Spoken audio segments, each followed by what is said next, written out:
бомбны асуултаа бат шиг тавь. Одоо нэгэнт бомбын захиргааны дарга оролцож байгаа учраас энэ говийн яг одоо говийн бүс төр гэх юм бол Монгол улсын эдийн засагт нэг ажил бүгдэлтэй 4 том бомб байгаа. Тэгэхээр энэ 4 бомбын яг өнөөгийн байдал ямар хүчин чадал яаж ашиглаж байна, ямар асуудал байна гэдэг талаар товчхон ярих уу. За тэгээ та бүхэндээ энэ өдрийн мэндийг төвшүүлье. За ер нь бол Монгол улсын экспортод гаргаж байгаа одоо гол бүтээгдэхүүн бол уул уурхайн бүтээгдэхүүн байгаа. Уул уурхайн бүтээгдэхүүнийг экспортлж байгаа одоо чухал бомбууд маань одоо гол экспортыг хийж байгаа бомбууд маань говийн бүстэй хариалагдаж байна. Монгол улсын импортын одоо бараа таваарыг оруулж ирдэг хамгийн том бомб говийн бүстэй хариалагдаж байна. Өөрөөр хэлбэл одоо замун үд бомбд бол Монгол улсын нийт импортын 70 гаруй хувийг эзэлж байгаа. Ийм бомбд мэдээж Өмнө Говь аймгийн Гашуун Сухад Шивээ хүрэн 2 бомбд бол мөн ханги мандал бомбдууд бол уул уурхайн бүтээгдэхүүн нүүрс, жисийн баяжмал, төмрийн өдөр гэсэн бүтээгдэхүүнийг бүгд 8 дахь хятад руу экспортлж байна. За бомбуудын өнөөгийн нөхцөл байдлыг ярихад бол бид нар замун үд бомбд бол олон улсын зэрэгэлэлтэй авто замын болон төмөр замын бомбууд байна. Замун үд бомбын өргөтгөл шинжил бүтээн байгуулалтын ажлыг бол хийгээд дууссан. Өнөөдөр бол зорчигч тээврийн урсгалыг бол бид хуучин ажиллаж байсан хүчин чадлаас нь 4 дахин нэмэгдүүлсэн. Ачаа тээврийг бол бас 4 дахин нэмэгдүүлсэн. Ингээд ажиллаж байна. Өнөөдрийн байдлаар замун үд бомбдоор бол өдөртөө 20 мянган зорчигч хоёр талдаа нэвтэрч гарах боломжтой болцсон. Ийм байна. Мөн Өмнө Говь аймгийн Гашуун Сухад бомбд дээр бол бид бүгд 8 дахь хятад улсын засгийн газрын гоцлтгоо тусламжаар 107 сая оны гоцлтгоо тусламжаар бомбын өргөтгөл бүтээн байгуул шинжилтийг бол хийцэн. Хуучин бол экспортын 6 зам, импортын 4 гэдэг ачаа тээврийн урсгалын замтай байсныг бол өнөөдөр бид нар 16 авто урсгалтай болгоод экспортын 10 гарт урсгал, импортын 6 гэдэг ингээд бүрэн хүчин чадал нь бол 2-оос 3 дахин нэмэгдүүлсэн. Одоо удахгүй бид нар байнгын үйл ажиллагаанд шилжүүлэхээр ажиллаж байна. Бүтээн байгуулалт бол дууссан. Шивээ хүрэн бомбын хувьд бол бид зураг төслийг бол бүрэн хийцэн. Одоо бид хөрөнгө оруулалт санхүүжилтийн шийдвэр бүтээн байгуулалт эхэлнэ гэсэн ийм төлөвлөгөөтэй байна. Ханги мандал бомбдоор бол бид зураг төсөв бүрэн хийгдсэн. Ханги мандал бомбын хувьд бол AGV гэж ярьж байгаа автомат удирдлагатай Чингэлэг тээврийн терминалын бүтээн байгуулалт бол хийгдээд дууссан. 33 гадалбаа дээр энэ бол төр хувийн хвшлийн түншлэлээр хийгдэж байгаа. Ханги экологистик гэж компани бүтээн байгуулалт хөрөнгө оруулалтыг хийгээд энэ терминал бүрэн ашиглалтанд орсноор бид жилд 10 сая тонн үрсийг бол экспортлох хүчин чадлыг нэмэгдүүлнэ. Мөн Гашуун Сухад бомбд дээр бол Smart Eco Trans гэдэг компани бас төр хувийн хвшлийн түншлэлийн өрөөнд 66 гадалбаад бол автомат удирдлагатай Чингэлэг тээврийн терминалыг ашиглалтанд оруулсан, мөн ашиглалтанд оруулаад ажлууд явж байна. Энэ бомб нэгдсээр бид бас экспортын хэмжээг 10 сая тонноор мөн 2021 онд төр хувийн хвшлийн түншлэлээр 30 гадалбаа дээр бомбын хажууд Чингэлэг тээврийн терминал гэж байгуулсан. Энэ одоо ашиглаад 3 жил болж байна. Энэ терминалаар олголцлон бид нар энэ одоо уул уурхайн бүтээгдэхүүнийг биржээ худалдаж байгаа бүтээгдэхүүнийг бол нэвтрүүлэх жилд 10 сая тонныг 8 сая тонноор нэмэгдүүлнэ экспортын хэмжээ гэж ажиллаж байна.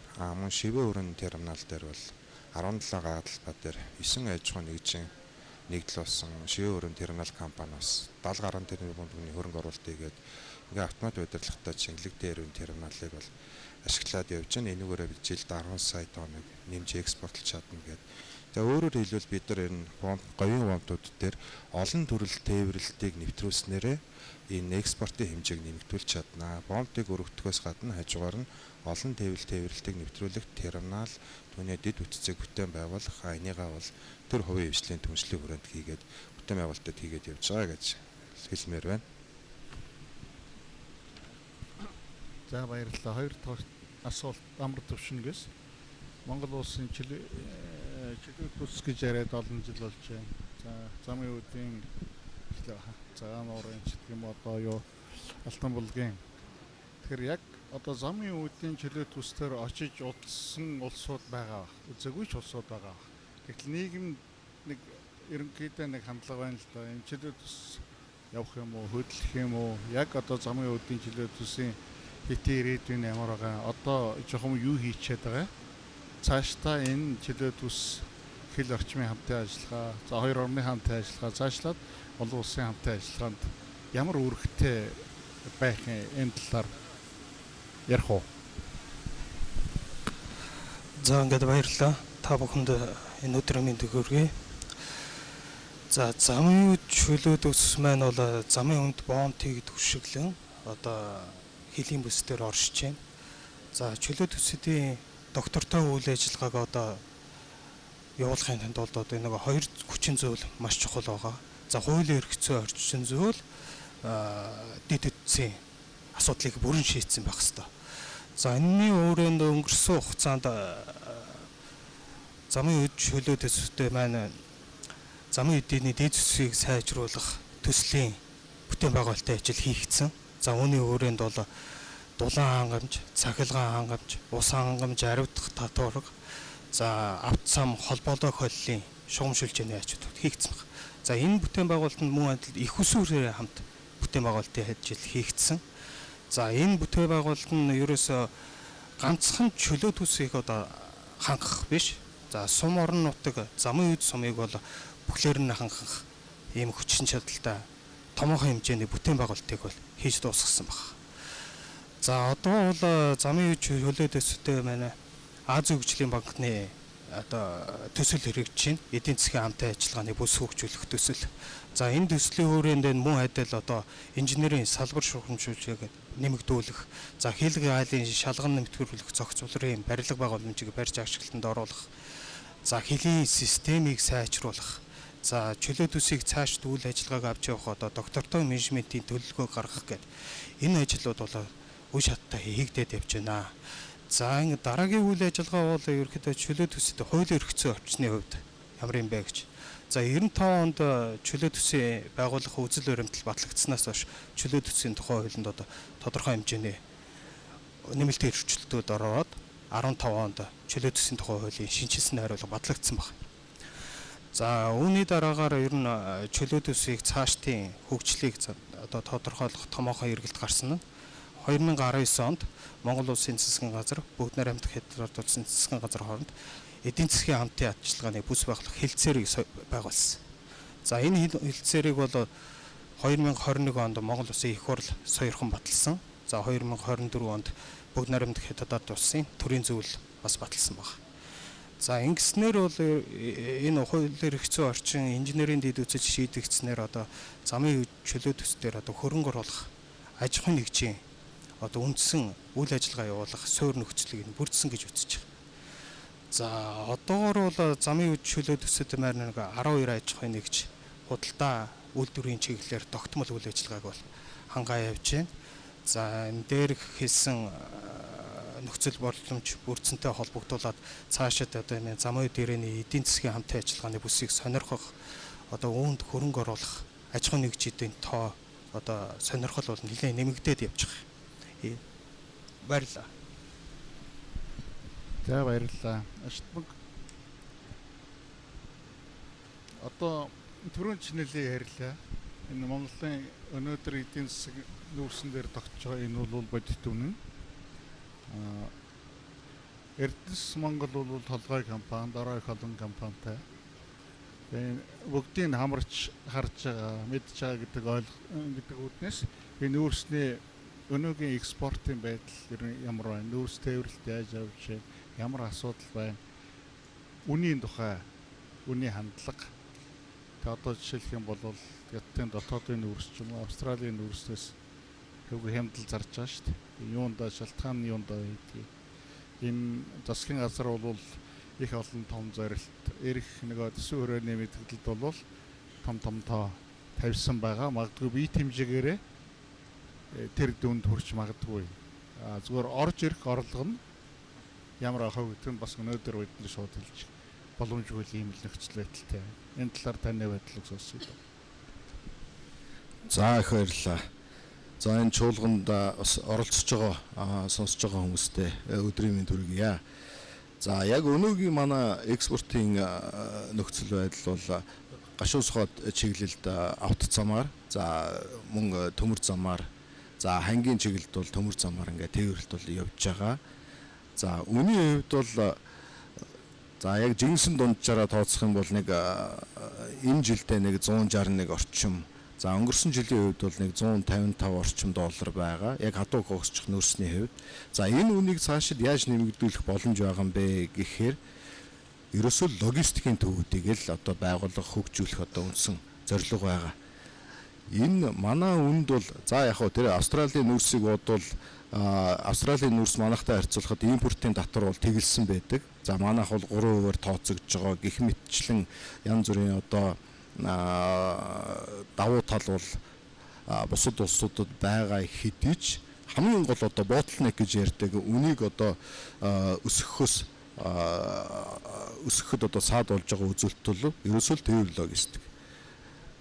Манай одоо худалдаа авагчид хизээ одоо тухайн одоо нүүрсийг худалдаж авах бол одоо биржийн нүүрс ч гэсэн ялгаагүй л те хизээ худалдаж авах бол гэдэг бүх юм одоо төлөвлөгөөтэй явж байгаа. Энийг төлөвлөж чадахгүйгээс болоод л бид нарт өндөр үн бас санал болгож чадахгүй байгаа.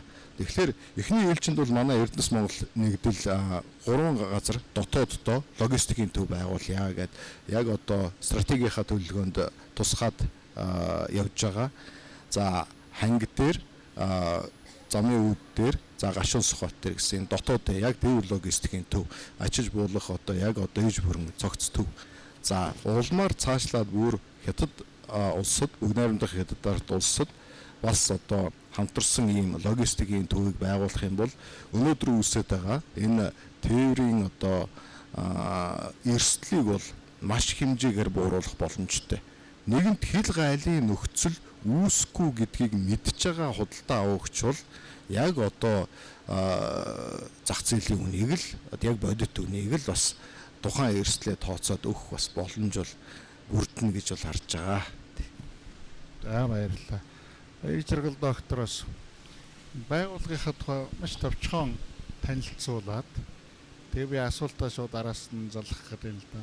Уул уурхайн үйлдвэрлэл нөгөөд олборлолт нөгөө талдаа байгаль орчныг хамгаалах асуудал. Энэ зөвхөн Монголд хаач хоорондоо зөрчилтэй байнгын одоо асуудал дагуулдаг юм зүйл. Тэр өнөөдөр түрүүн зарим гишүүн ярьлаа. Яг өнөөгийн байдал дээр Монголын говьд асуудал ямар байна гэдгийг та товчхон тайлбарлаж хэлэх үү? За баярлалаа та бүхэнд энэ чуулганд оролцож байгаа. Та бүхэнд энэ өдрийн мэндийг хүргэе. За би ихлэ байгууллага танилцуулалтыг The Niche Conservancy гэдэг англиар монголоор бол байгаль хамгааллын олон улсын байгууллага.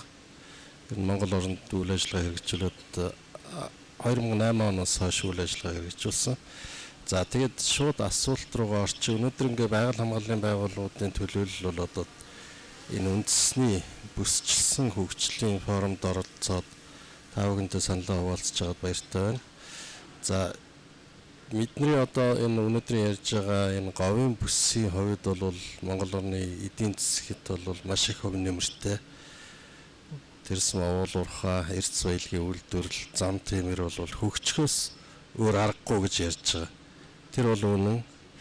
Гэхдээ бид нар одоо ер нь эдийн засгийн хөгжлийг эрчимжүүлэхийнхээ хажуугаар тэнд байгаа нөөц дац, байгалийн нөөц даацтай бол бас тохируулах ёстой гэдгийг бол бас сайн анхаарах ёстой болж байгаа. Энэ чиглэлээр тохиолбол яг говийн бүсийн хувьд бол экологийн бүс нутгийн үнэлгээ гэж одоо манай TNC байгууллага, бусад олон улсын байгууллага, Монгол улсын судалгаа шинжилгээний байгууллагууд хүрээлэнгүүттэйгээ Эрдэнэттэй хамтраад 2011 онд бол хийсэн байгаа юм. 11-ээс 12 онд.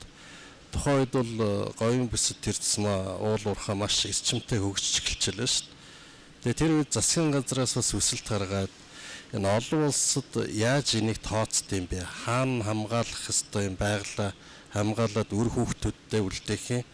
Хаана одоо эдийн засгийн тэр боломжуудаа ашиглаад улс орноо хөгжүүлэх юм гэдэг том асуултанд хариулахад одоо энэ TNC-ийн Development by Design гэдэг одоо хөгжлийг байгаль орчинд нөлөө багтаа хэрхэн тодорхойлох юм бэ гэдэг судалгааг 11 онд хийсэн. Тэр судалгааны үнд дүнд одоо манай говийн экосистем одоо бидний одоо энэ говийн 3 аймагаас илүүтэйгээр энэ говийн экосистем би хувьд бол маш олон газруудыг бид нар хамгаалаад үлдэх ёстой юм байна гэдэг үр дүн гарсан. Мэдээж говьд бол Баян бүрд гэх мэтэр одоо хамгаалах асар олон газрууд байгаа. Тооны хувьд бол нэг 80-аад 50-аас 80-аад газар нутаг нэгжийн хувьд хамгаалах хэрэгтэй.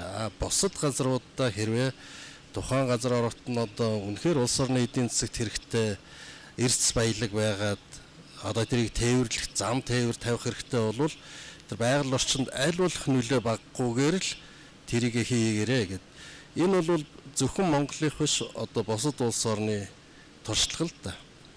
Тэгэд өнөөдөр одоо ямар байна гэвэл за тухайн үед бид нар судалгаа хийчлээ. Тэр судалгааныхаа хүрээнд одоо бол тухайн бүс нутагт битгэл Монгол орны хэмжээнд хаана хамгаалахын хаана одоо тэр уул уурхайг хөгжүүлэх ингээд ашигтмалтны кадастр дээр тэр одоо судалгааны үр дүн орцсон тэрнтэйгээ уялдуулаад нөгөө хөгжлийн төслүүдэд уул уурхайгаа төлөвлөлтөд хэрэглээд явж байгаа. Тэгэхээр одоо өнөөдөр бол бас нэг асуудал нь за хэдийгээр уул уурхай ингээд дэд бүтцийн ажлууд хийж байгаа ч гэсэн байгаль орчинд аль болохоор сөрөг нөлөө багтаа байх ёстой гэдэг тий. Тэрнийхээ хүрээнд бол одоо уул уурхайнууд бол нөхөн сэргээлтүүд хийж байгаа техникийн болон биологийн нөхөн сэргээлт тэрэн дээр бас үлдсэн одоо нөлөөллийн дүүцүүлэн хамгаалах гэд бас нэг олон улсад хэрэгэлдэг тэр нь бол Монгол улсад 2012 онд байгаль орчны багц хуулийн хүрээнд бол тухайн уурхай дүүцүүлэн хамгаалал хийгээд дахиад үлдэгдэл нөлөөн дээр нь өөр нэг газар одоо нөхөн сэргээлт хийгээд үлдэгдэл нөлөөгөө өөр газар байгаль хамгааллын чиглэлээр ажил хийгээд тэрийг одоо дүүцүүлэх тийм одоо концепц хуулинд ороод хэрэгжээд явж байгаа. Өнөөдөр бол уурханууд за таны багшийн асуусанд шууд хариулахад ихэнх компаниуд бол нөхөн сэргээлтээ бол тодорхой хэмжээнд хийгээ жил болгоо одоо тэрийгэ тайлагнаа тэгээ ажлаа үргэлжлүүлээд явж байгаа.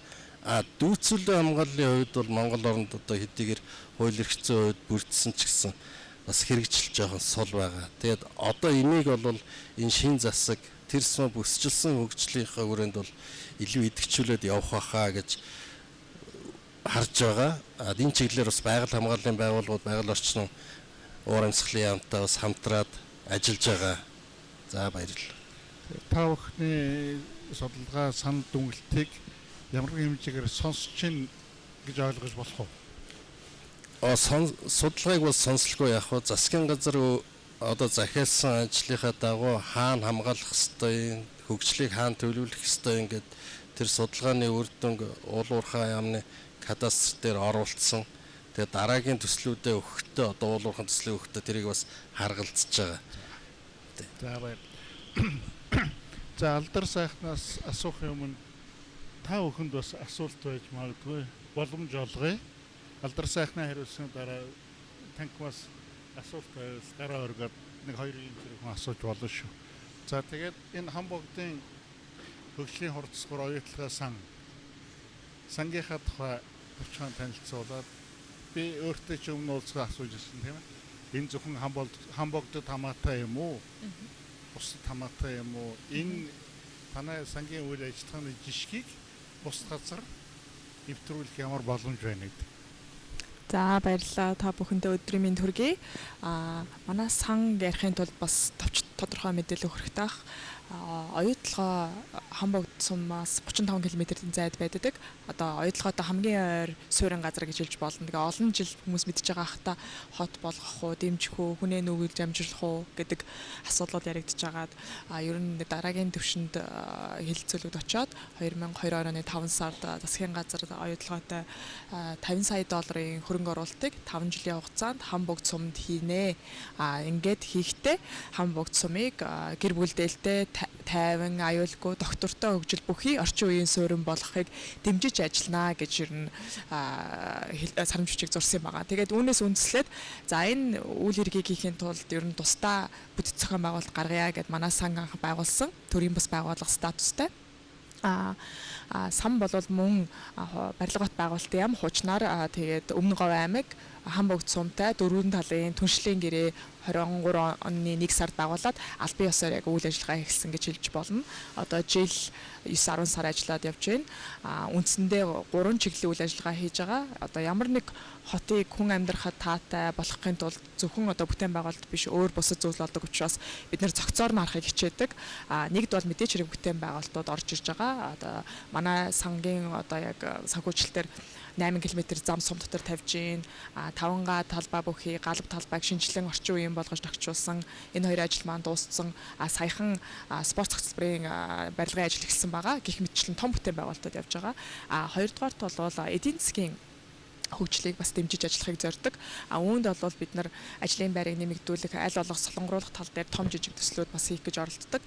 Нэг жишээг дурдах юм бол саяхан бид нар Хас банктай хамтраад жижиг дунд бизнес зориулсан хөнгөлөлттэй зээлийн бүтээгдэхүүн 9 сард гаргасан байгаа. Эхний ээлжлээс хүмүүс түргээ явж байна.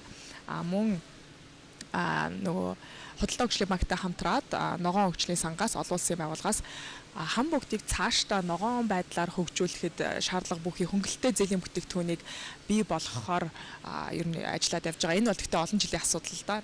Шат дараалсан судалгаа зөвшөөрлөмнүүд ороод яг бодит ажил болохтой бас нэг 2-3 жил болох байх. Гэхдээ энэ болчих юм бол бас цаашдын том ажлуудын суурь болно гэсэн үг.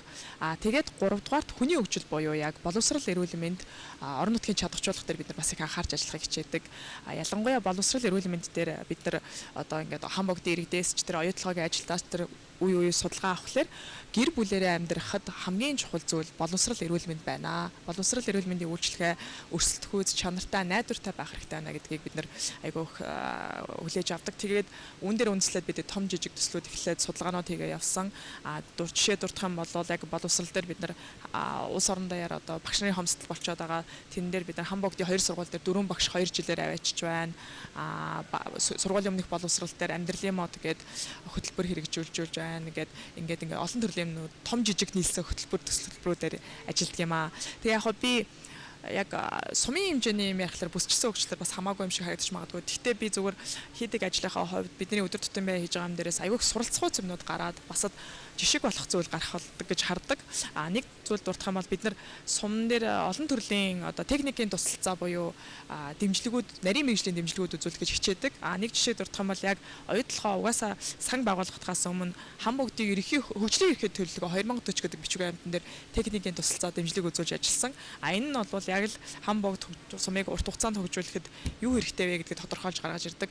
Яг сумн дээр өдөр тутмынхаа ажил хийж байгаа тамгын газар тэр хүмүүст бас тэрийг ингээд хөөцөлтөд явах, чиглүүлэх байхад тусламж хэрэгтэй болд юм байлээ. Одоо үүний дараагаар бид нар хөнгөн үйлдвэрийн бүс болоод төвийн дүүрэг тэр хэсгүүдийнх нь хэсэгчсэн эрхээ төлөвлөгөөнөөр бас яг хамтарч ажиллах зорилготой байгаа. Тэгээд эрхээ төлөвлөгөөний дараагийн үе шаталах хэрэгжүүлэх үйл ажиллагааны төлөвлөгөө гэж бас нэм нийт одоо эхний 5 жилийн хийх ажлуудын жагсаалт эрэмт дарааны тодорхойлолтуудыг гаргаж өгөх ажлуудыг бас хамтарч хийж байгаа. Тэгээ энэ бол бас би жижиг озруудад их шаардлагатай бас чухал зүйл гэдэг юм байлаа гэж харсан. Нөгөө талаасаа аймаг сумын удирдлагууд өөрсдөө биднэрт санал тавьсан нь болохоор сум дээр хэрэгжүүлж байгаа бүтээн байгуулалт инженерийн шаардлагуудыг хангахын тулд биднэрт инженерийн чадамж хэрэгтэй байна. Яг тэр их сумын тамгын газар дээр инженер нэгч байхгүй. Ийм тохиолдолд яах вэ гэдэг юугаар бид нар бас нэг шийдэл гаргах гэдэг ярьж байгаа. Энэ болохоор яг сумн дээр бүтээн байгуулалтыг эхлүүлэх, хянах, ажилуулахад зориулсан тийм инженерийн баг нэгж бий болгоход тусалцаа дэмжлэг үзүүлье гэд ярилцж байгаа. Гэхдээ энэ бол урт хугацаанд доктортой хэрэгтэй. Үүний нэг суурь нь бол Хамбогд сум өөрөө одоо хуулийн шинжилгээний дагуу орон нутгийн хот гэдэг статустай болж байгаа. Тэгэхээр тэр хоорондох одоо өөрчлөлт, транзишн шилжүүлэлтийг бид нэр дэмжлэг болгох тийм том зорилготой гэж харж байгаа. Тэгээд үүнээс гадна бүр жижиг жишээнүүд дурдах юм бол яг одоо говийн бүсэд ногоон байгууламж талбай байгуулахад усжуулалтын асуудал гэхэд бас их тэр болгон мэддэггүй. Гэх мэтчлэн зүйлээр бид нар аягүй хэцүү суралцж байгаа болохоор энэ жижиг суралцсан сайн жишгүүдийг бид нар тушаад гаргаад ирч чадах юм бол говийн бүсэд бүр ярих юм бол нийт улс орондоо ярих сумын жижиг суурингийн төвшөнд хэрэгжүүлж болох зүйлүүд гарах байхаа гэж найдаж байгаа. За баярлалаа. За баярлалаа. Тэгээ оюутлахын гэрээч гэдэг юм өдөр том юм ярихгүй. Тэр барьж гараа. Тэр би энгийн ганцхан юм асууя. Тэр оюутлахын төсөлд бол нутгийн ард иргэд сэтгэл ханамжтай байгаа гэж ойлгож болох уу? Би бас яг нэг оюутлагын бас төвлөлөл болчихлоор шууд хариулахад төвөгтэй байх. Гэхдээ яг оюутлагаа бол манай одоо санч яг үндсэн зорилго нь бол Хамбогд сумын хөгжлийг хариуцж дэмжиж ажиллаж байгаа. Тийм бол Хамбогд сумын иргэдийн зүгээс Тий. оюутлагад одоо хандлах нь их нааштай гэж ойлгож болох уу? Тэгж юм болно. Яагаад гэвэл оюутлахаа бол бүхэл бүтэн орон нутгийн хилтэс ажиллаж байгаа, байгаль орчны хилтэс ажиллаж байгаа. Тэр хүмүүс байнга орон нутгийн хэлтэйтэй хамтарч ажилладаг. Манай төсөл хөтөлбөрөөс гаднах ажлууд байнга явагдаж байгаа. Хэдэн 10 жил явж байна. Мөн одоо миний санаж байгаагаар жилд 1-2 удаа нөгөө нэг яаж харж байна, ямар асуудлууд байна гэдэг нээлттэйгээр байнга ярьдаг, танилцуулгууд явагддаг, мөн санал хүсэлтээ хүлээж авдаг тийм процессууд явдаг. Тэрэн дээр бол бүс нутаг юмд бол Хамбогдод бол хамгийн өндөр рейтингтэй байдаг гэж би харсан. Тэгэхээр өөрөөр бол одоо оюутлагын уурхай нутгийн иргэдийн хувьд ямар нэгэн зөрчил байхгүй. За би бас хариулах хүн бол биш гэж хэлж байна. Гэхдээ бид нар одоо юу гэдгийг эн чинь ингээд бүх цаг хугацааг нэг юм дээр гацааж болохгүй ш том жижиг зөндөөл юм болж байгаа. Тэгэл тэр болгон дээр нь харьцангуй оюутлага бол илүү нээлттэй, механизмуудтай, харилцах хүнтэй, тодорхой оюутай яг хууль дүрмийнхаа дагуу явж байгаа. Би бол нэг том зөрчил яг өдөр тутам ажилтдаг хүний хувьд том зөрчил байхгүй гэж харж байгаа. Гэхдээ энэ бол яг хурцгуур сангийн өнцөг шүү. За. За та бүхэн ерөнхийдөө манай панелистуудыг юу хийдэг, ямар ажил хариуцдаг гэдгийг эхний асуултаас ойлгочлаа. Тэгэхээр та бүхэнд асуулт байвал байхгүй л дараагийн асуултыг тавиах гэдэг л дээ. За, Аштманк менежерээс асуунда би зүгээр нэг хөндөгдөх байгаа энэ Алтан ширээгийн газрын досны үйлдвэр. Тэр энэ яг одоо зүгээр өшгөө өндийн нис хонцны буудлыг бодоход арай гайгүй сунжирч магадгүй. Гэхдээ бас өөдрөгөөр төсөөлөх юм бол ингээд тогтоосон хугацаанд ашиглалтанд ороод газрын тос буусан. За тэгээд цаана нөөц нь хаана байгаа, нөгөө дамжуулах хоолой хүчин чадал ямар байх юм. Ингээд зөндөө яривал зөндөө юм байт юм байлаа. Гэхдээ би зүгээр ганцхан юу асуух гэдэг юм нэхэр өөдрөгөөр төсөөлөд хугацаанд одоо үйлдвэр ажиллаад эхлэе гэхэд нөгөө том төсгийн хувьд ижвэрэн хандж чадсан юм болов уу? Өөрөөр хэлбэл одоо дараагийнх нь логистикийн асуудлыг одоо бодсож байгаа юу? Нефт боловсруулад үйлдвэрлээд эхэллээ гэхэд нөгөө дамжуулдаг агуулга нь хаана байна, тээвэр нь хаана байна, тэр бүх юмыг хамт шийдээ явж байгаа юу? Одоо танай компани зүгийн бодлого нь ямар байдаг юм бол гэдэг юм шиг. За баярлалаа. За газрын тус боловсруулах үйлдвэр маань ялч чухал төсөл. За зохицоор нь бол манай Эрдэнэс Монгол нэгдлийн хувьд бол төлөвлөд явж байгаа. За яг өнөөдрийн байдлаар бол тэр багц ажлуудын дөрвөн хэсгийнх нь эхний хэсэг буюу EPC-1 нь бол 99% гүйцэтгэлтэй явж байгаа. За энэ бол мэдээж дэд бүтцтэй холбоотой асуудлууд байгаа. Тээвэр логистикийн хувьд бол манай Эрдэнэс Монгол өөрөө бүрэлдэхүүн компаниудынхаа аж үйлдвэрийн гинжин эрхийг бүрдүүлэх, за тээвэрлэлтийг оновчлох зорилготой тусдаа бас групп үйл ажиллагаа явуулаад тооцоо судалгаа хийгээд явж байгаа энэ дээр. За хэд хэдэн хөлбөрүүд бол яригдж байгаа. За тухайлбал одоо манай үндсэн төмөр замын шугам болох замын үүд Алтан булгийн шугамаас салбарлаж одоо салбар төмөр замаар тээврийг хийх. За мөн үйлдвэр маань өөрөө олон хэсгүүдээс бүрдэж байгаа. Тэр байтугай 35 мегаваттын цахилгаан станц хүртэл байгаа. Тэгээд бас ачиж буулгах байгууламжууд байгаа, төмөр замын байгууламжууд, автозамын байгууламжууд байгаа. Тэгээд үйлдвэрийн одоо бүсэд байгаа төмөр замаасаа бид автозам руу бас шууд одоо шилжүүлэн ажилт хийх замаар автозамаар бас тээвэрлэх зэрэг одоо олон хувилбаруудыг бол бид зэрэг судалж байгаа. За түүхийн үеийн үед бол та бүхэн мэдж байгаа 530 км хоолой явж байгаа. Энэ маань бол одоо 3 аймаг дамнасан Дорнод, Сүхбаатар, Дорно гэсэн энэ аймыг дагнасан ийм 4 үргэх станцтай ийм хоолой бас явж байгаа. Тэгэхээр бол төлөвлөгөөнд бол цогцоор нь бид бол харж ажиллаж байгаа. Хүмүүс зүгээр мэдээл муутай. Одоо би харьцангуй мэдээлэлд ойртой өгөхөд ойр байдаг гэхэд бас мэдэхгүй л дээ. Зүгээр энэ сууж байгаа хүмүүс төдөггүй, энэ телевиз үзэж байгаа хүмүүс сонирхолтой байж магадгүй хүмүүс их асуудаг. За нэгдүгээр одоо нэмэлт хайгуул хийгдсэн үү? Ямар одоо нефтийн бассейн байна уу? 2 дугаарт тэр дамжуулах хоолой одоо Монголын нефтчиг зурамдахыг гэдэг шүү дээ Вязки. Тэгээд тэрийг усаар шингэлээд одоо дамжуулдаг тийм технологи байдаг юм уу? Эсвэл одоо өвөл яах юм? Ингээд өөр одоо бидний энгийн Монгол улсын иргэний хувьд яг мэддэг хүнээс нь хариулт авчихаар тийм бас хэд хэдэн тодруулах юм байна л да. Та тавчхан хариулж өгөө. За тэгээ.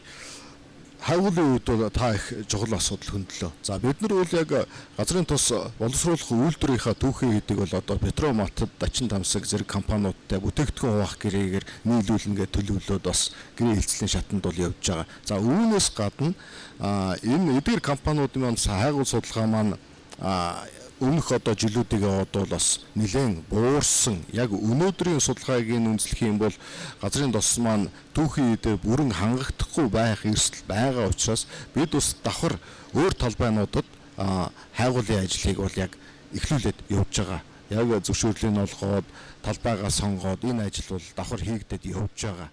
За тэр хоолойн дамжуулалтын хувьд бол бас бүгд найрамдах хятадаар дулсын нэлээд томоохон төрийн өмчт компани барьж байгаа тийм ээ. Norinco. Norinco компани барьж байгаа. Энэ маань хятадын томоохон төрийн өмчт компани. За энэ бол бидэнд анхнаасаа гэрээ хийгээд явахдаа энэ хоолой маань газрын гүнд байрлнаа. За дээрээс нь тухайн хоолойн температурын хэмжилтүүдийг бол үргэлж хянагдана. Яг олон улсын стандартыг одоо хангаад дээрээс нь танаа одоо Монголын ийм хүүтэн уур амьсгалыг харгалзаж үдсэн хоолой байрна гэдэг ийм стандарттай гэрээтэй явж байгаа учраас тэр тал дээр бол бас харьцангуй гайгуулуу. Тэр одоо хамгийн гол асуудал нь нөөцийн асуудал гэж ойлгож яг үнэ хамгийн гол асуудал нөөцийн асуудал байгаа. Энэ дээрээ бол бид нар давхар ажиллаад явж байгаа.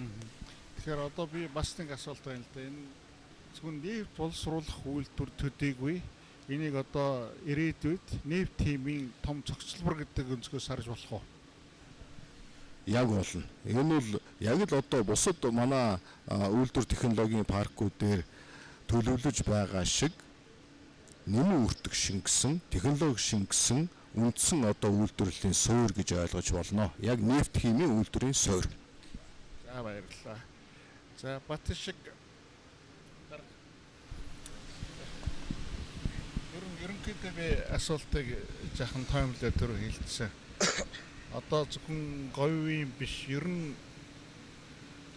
энэ бомтын бодлого талаар баримталж байгаа бодлого цаашдын хитээрээ зөвхөн говийн гэлтгөө нэг таймлаад хэлэх үү те. За тэгээ. Ер нь бид нар урд нь бомтыг төлөвлөгөөгөө хийх зураг одоо бүтцээ хийхдээ хөрш орнуудынхаа бомтын төлөвлөлтөд уялдуулж чадаагүй зүйлүүд байдсан байна. Хөрш орнуудынхаа ямар худалдаа бараа таваар солилцож байгаагаа бас нарийн одоо тохирсон зүйл байдгүй учраас тэрнтэйгээ уялдсан төлөв зохион байгуулалт ихтэй жоохон алдаанууд бол гаргаж ирсэн байна гэдгийг энэ ковид цар тахал бидэнд бол маш сайн ойлгууллаа.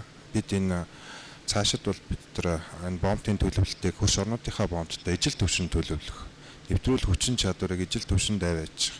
Дээрээс нь энэ зөвхөн одоо уламжлалт аргаар явж байгаа энэ тээвэрлэлтэй биш ухаалаг олон төрөлт тээврийг нэвтрүүлэх ийм тээвэрлэлтийн төлөвлөлт зохион байгуулалтыг хөрш орнуудтайгаа ярьж тохирч хийж явах нь бол манай одоо энэ бомтын хөгжлийг түргэтгэд бол хамгийн том Монгол улсын гадаад худалдааны эдийн засгийн эргэлтийг нэмэгдүүл аялал жуулчлалын том бүтээгдэхүүнээр эдийн засгаа бүрдүүлнэ гэдээ манай Монгол улсын засгийн газар зорилтоо тавьсаж байна. 24-с 28 оны үйл ажиллагааны хөтөлбөрт орсон байна.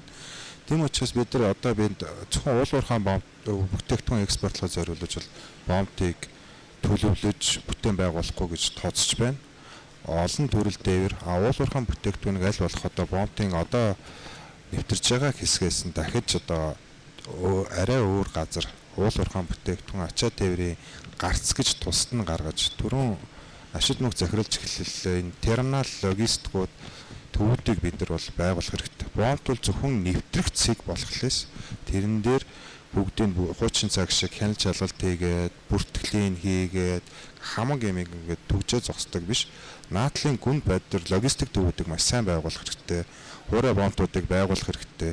энэ дээр бид нар бүх одоо тээвэрлэх, шилжүүлэх аж ажилтнуудыг хийгээд бомтор түргэн шуурхаа нэвтэрч чаддаг бүртгэл хяналтыг л тавьдаг тэмцээг болох хэрэгтэй.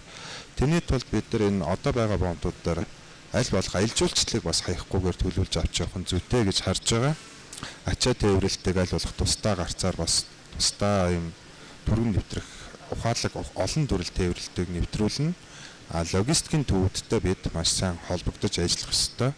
Логистикийн төвийг бол зөвхөн төр хийгээд ах шаардлагагүй, хувийн хвшил хийсэн ч байсан гэсэн бид нар энэ сүүлийн үеийн мэдээлэл технологиг ашиглан зохион байгуул, тээвэр логистикийн уялдаа холбоо, гадаад худалдаа эрхлэгч нарын гадаад худалдааны цахин нэг цонх гэдэг эдгээр бүгдийг уялдуулж энэ бомтын нэвтрүүлэх хүчин чадварт нөлөөлөх юм байна гэдэг бол одоо бид бүхэн маш сайн ойлгож илүү бол шинэлэг зүйлүүдийг нэвтрүүлэхээр бол одоо төлөвлөж ажиллаж байна гэж ойлгох хэрэгтэй хаа.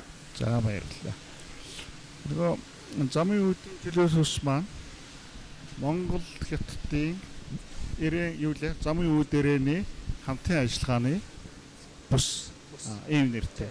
Тэгэхээр одоо ийм нэр нь өөрчлөгдсөн, үйл ажиллагааны нэгэд дагаад өөрчлөгдөхөө бусад одоо энэ чөлөө төсөвтэй харьцуулахад одоо онцгойлж хэлэхээр юм уу давуу тал нь юу гэдэг?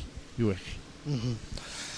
За тэглэгээ яг нь ер нь бол замын үүдэрээний эдийн засгийн хамтын ажиллагааны бүс гэж байгаа. За энэ нь бол Монгол улсад өөрөө их шинэлэг зүйл, шинэлэг одоо бүтээн байгуулалт, шинэлэг одоо төсөл болж байгаа гэсэн. За босод энэ чөлөө төсүүдээс өөр ялгаатай онцлог шин чанарууд байна. Жишээ нь бол энэ ерөөсө хоёр улсын засгийн газрын хоорондын хамтын ажиллагааны хилцээрээр одоо энэ бүтээн байгуулалтын ажлууд явагдана гэсэн. Тэгэхээр одоо энэ хилэлцээртэй байна. За хилэлцээртэйгээр бол юу гэсэн бэ гэхээр хоёр тал ерөөсө харилцан ашигтай, тэнцвэртэй байх зарчмыг баримтлаад энэ хамтын ажиллагааны бүсийг хамтран хөгжүүлнэ гэдэг үндсэн чиглэл концепцтэй болж байгаа. За тэгэхээр манай босож чөлөө төсүүд маань бас нэг хөрш оронтойгоо хийсэн одоо хамтран ажиллах ийм кейс болоолаг. Олон улсууд бол бас зөндөө бий. Одоо бидний сайн мэдэх бол одоо хоргос хамтын ажиллагааны бүс гэдэг. Ер нь бол тэр зарчмаар хөгжнөө гэсэн үг байна. За баярлалаа. Тэгэхээр би өнгөрсөн жил очарсан л да. 3 зэрлэг амтан бэлчиж аваа том хашаа. Тэгээ би жахан дэгстүүлсэн байж магадгүй уучлаарай. Тэгээ одоо хойд тийм 2 жилийн дараа очиход байдал шал өөр болсон байна гэж ойлгож болох уу? Тэглгүй яхаа. Ер нь бол одоо замын ирээний эдийн засгийн хамтын ажиллагаа бүний бүс мэд нэлээд өөр болсон. За энийг бол одоо хоёр улсын засгийн газрын хоорондын хилцээрийн дагуу бол хамтын ажиллагааны механизмыг авч явах байх юм байна. За энэ нь бол хамтарсан зохицуулах болон гүйцэтгэх зөвлөл гэдэг механизм авч явна. За сая 10 сарын 16-нд бол одоо хамтарсан гүйцэтгэх зөвлөл маань анхны хурлаа хийрлээ. За энэ анхны хурлаараа бол нэг томоохон шийдвэрүүдийг гаргасан байна. За энэ 24 25 онд бүтээн байгуулалт үйл ажиллагаагаа эхлүүлье, эрчимжүүлье. За хамтран хөгжүүлэх ерөнхий төлөвлөгөөгөө харилцан баталгаажуулъя. За тэгээд одоо энэ 25 26 оноос үйл ажиллагаагаа эрчимжүүлье гэдэг үндсэн бодлогын шийдлүүд гараа явж байгаа. За баярлалаа. Сүүлчийн асуултыг баяр жаргал доктор тавья. Тэр энэ Монголоос анх удаа Израиль гэдэг тэр еврей улсад доктор хамгаалсан судлаач юм байгаа шүү. Бас шавьяага магтчихэ. За дээр нь юу гэхээр дэлхийн банкнаас уур амьсгалын өөрчлөлтийн тайлан саяхан гарсан. Хэдхэн хоногийн өмнө. Тэн дээр юу гэж бичсэн байна гэхээр уур амьсгалын өөрчлөлт бол Монголын ирээдүйн хөгжилд онцгой сорилт болохоор байна. Тийм дүгнэлт хийсэн байна. Тэр та судлаачийн хувьд энэ талаар юу хийж чадах вэ? Бид нар юу хийж болох боломжтой юм? Тэр байгалийн хүчин зүйлийн өмнө за баярлалаа багш. Тий би өөрөө ер нь бол газрын дөрөвтөл цөвлжилт тэгээд энэ цагуурын уур амьсгалын өөрчлөлтийн чиглэлээр судалгаа хийсэн эрдэмтэн хүн л та ер нь. Тэгээд тэрнээс гадна өнгөрсөн 3 жилийн хугацаанд нэгдсэн үндэсний байгууллагын хөгжлийн хөтөлбөр Монгол Улсын засгийн газар хамтран хэрэгжүүлсэн урамсгалын ногоон сангийн санхүүжилтөд төслийн менежер бас байсан. Ер нь бол урамсгалын өөрчлөлтийн чиглэлээр бас нэлээд судалгаа хийдэг. Хүний хувьд Монгол улс бол бас их л хэцүү болж байгаа. Энэ нөлөөлөл манай оронд зарим хүмүүсийн хувьд бол сайхан юм шиг харж байгаа. Дулаараад байна сайхан. Гэтэл энэ Төв Азийн өндөрлөг гэдэг энэ одоо газар нутгтэр байж байгаа эцэг өвгдөөс уламжилж ирсэн тэр мал аж ахуйгаа эрхлээд явах. За завхан тэр тал дээр бол энэ дулаарлал бол маш их одоо сөрөг нөлөөтэй болж байгаа. Тэг мэдээж дулаараад ирэхээр ингээд хурд үндэсний өөрчлөлт, урмлын гарц гих мэт юмнууд өөрчлөлтөд ирэхээр тэгэл тэрэндээ дасан зохицохоос өөр аргагүй л болж байгаа. Тэгэд тэр сөрөг нөлөөллийг бууруулах талаар дэлхийн улс орнууд бол одоо mitigation гэдэг талаас тий бууруулах талаас бол арга хэмжээнүүд хэрэгжүүлж байгаа ч гэсэн өөр нөлөө нь бол сайн харагдахгүй л байгаа. Тэгээ аргагүй ихэнд л одоо дасан зохицох руу орж байгаа юм. Тэгээ манайх бол бас тэр чиглэлээр ингээд олон улсын конвенцуудын дэмжлэгээр төслүүд хэрэгжүүлээд явж байна. Энэ бол зөвхөн ингээд хөдөө аж ахуй биш. Одоо тээвэр зуучил, одоо энэ бомтгэл хаана бид нар юугаа гадшаа гаргаж одоо худалдах уу гэх мэт асуудал руу ороод ирж байгаа байхгүй. Ер нь одоо баахан манайх ингээд уламжилт мал аж ахуйн дагуу ингээд аришшир за гаргах ёстой л гэдэг энэ. Тэр мэн одоо энэ хэдэн жилийн дараа энэ мал аж ахуй энэ урамсгалын өөрчлөлтөөс болоод ирэхээр ингээд хэтэрхий давжараад олон улсын стандартынхаа дагуу тэр чанар нь хангахгүй болвол зарах бүтээгдэхүүнгүй болчихно тий. Гэх мэт асуудлуудаа бид нар одоо бас бодох хэрэгтэй. Бүсчилсэн хөгжлөлтөөр дандаа л юмаа ингээд гадшаа гараад заргаад байна гэдгээсээ илүүтэйгээр тэндээс ингээд өөрчлөлт ороод байгаа үед нь яаж бид нар ашиглах вэ гэдэг. Тухайлбал энд бол нэг боломж нь бол манай улсын хувьд бол аялал жуулчлал байгаа юм. Өвлийн аялал жуулчлал их хэцүү, гаднах ирж чаддаггүй, зөвхөн нөгөө адвенчер маягийн тийм эрсдэлтэй аялал жуулчлал гэдэг хүмүүс ирдэг байсан бол намар ингээ хойшлоод ирэхээр аялал жуулчлалын хугацаа уртсаад тэг гадны жуулчдыг бид нэр тодорхой хугацаагаар бас хэдэн хоног хойшлуулад авах боломж гэдэг мэн бас мөнгө гэсэн үг. Тэгэхээр энэ ер нь аялал жуулчлал бол Монгол улсын хувьд энэ уур амьсгалын өөрчлөлтөд уялдуулаад бид нарт олдох бас нэг эдийн засгийн нэг үр өгөөж байж магадгүй гэж судлаачийн хувьд би бас бусад хүмүүсийн судалгаанаас бас харж байна л да. Энэтэй уялдуулаад одоо энэ Монгол Улсын засгийн газар ТНС байгуулга тэгээд үн мөнхийн байгаль хамгаалал гэдэг урт хугацааны хөтөлбөр сая өнгөрсөн 4 сард одоо гэрээ үзэглээд эхлүүлж байна л да. Энэ нь юу гэхээр одоо нийт 5 жилийн хугацаанд нэг 198 200 сая төгрөгийн хөрөнгө босгоод илүү нөгөө гадна дотны доноруудаас Монгол Улсын засгийн газраас хамтраад тэгээд газар нутгаа хамгаалъя гэж. Одоо бид нар ингээ юмаа гадшаа гараад заруулд байхаас илүүтэйгээр хамгаалаад аваад үлдвэл тэнд нь одоо ирээдүйд аялал жуулчлал хөгжүүлэх боломж нь бас байна гэж үзээд энэ нь бол хамгаалсан газруудаа одоо жишээ нь одоо говьд байдаг, говийн дархан састай газрууд дээр, тусгай хамгаалалттай газрууд дээр аялал жуулчлалыг хөгжүүлээ. Тэгвэл альва юм бол одоо стандартын дагуу байх хэрэгтэй. Одоо өнөөдрийн бидний чуулганы нэг өөрөө өгтэй шинэ стандарт гэдэг. Аялал жуулчлалыг хөгжүүлэхийн тулд одоо ингээ өөрчлөлтөд байгаа нөхцөл байдалд улс төрийн геополитикийн, уур амьсгалын гих мэт энэ нөхцөл байдалд стандарт одоо хэдүүлээ гаргаад авъя. Тэрний дагуу одоо хувийн хөвшил, малчид гих мэт орж ирээд тэр аялал жуулчлалыг хөгжүүлвэл энэ илүү тогтвортой байна гэж. Тэгээ уур амьсгалын өөрчлөлтөд товчхон хэлэхэд бол Монгол улсад бол маш их хүн дээр тусж байгаа, тусаад эхэлсэн байгаа. Малчид одоо яаж цас цууданд өртөөд байгааг та бүхэн маань илүү сайн мэдж байгаа тийм. Ирээдүйн боломж нь бас нөгөө талдаа бид нарт гарч ирэх магадлал нь аялал жуулчлал байглаа хамгаалаад байвал бид нар бас тогтвортойгоор орлогоо олоод явах боломж бас бүрдэх юм аа л гэдгийг бас хэлэх гэсэн.